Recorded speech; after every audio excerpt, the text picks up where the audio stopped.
প্রিয় তুমি, জানো, আজ অনেকদিন পর আবার তোমাকে লিখতে বসেছি।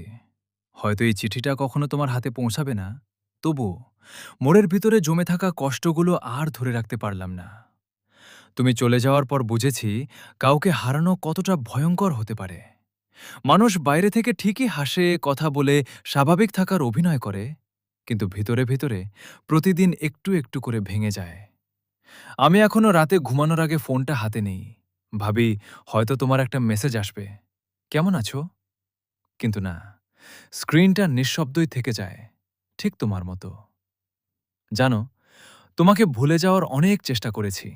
নিজেকে কাজের মধ্যে ব্যস্ত রেখেছি, মানুষের ভিড়ে থেকেছি, হাসার অভিনয় করেছি।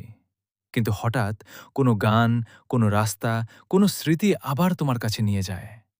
সবচেয়ে বেশি কষ্ট হয় তখন, যখন ভাবি একসময় আমি তোমার পৃথিবী ছিলাম, আর আজ আমি তোমার জীবনের একটা অচেনা মানুষ।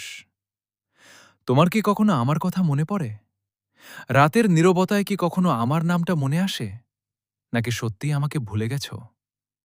আমি আজও তোমার দেওয়া ছোট ছোট স্মৃতিগুলো আগলে রাখি, কারণ মানুষটা চলে গেলেও ভালোবাসাটা এখনো যায়নি। জানো, সবাই বলে সময় সব ঠিক করে দেয়, কিন্তু সময় শুধু মানুষকে বাঁচতে শেখায়, ভুলতে না। তুমি ভালো থেকো, হয়তো অন্য কারো হাত ধরে, অন্য কোনো সুখের শহরে। আর আমি দূর থেকে শুধু এটুকুই চাইব, তোমার হাসিটা যেন কখনো ম্লান না হয়, কারণ তুমি সুখে থাকলেই আমার ভাঙা হৃদয়টাও একটু শান্তি পাবে। ইতি, তোমাকে আজও নিঃশব্দে ভালোবেসে যাওয়া একজন।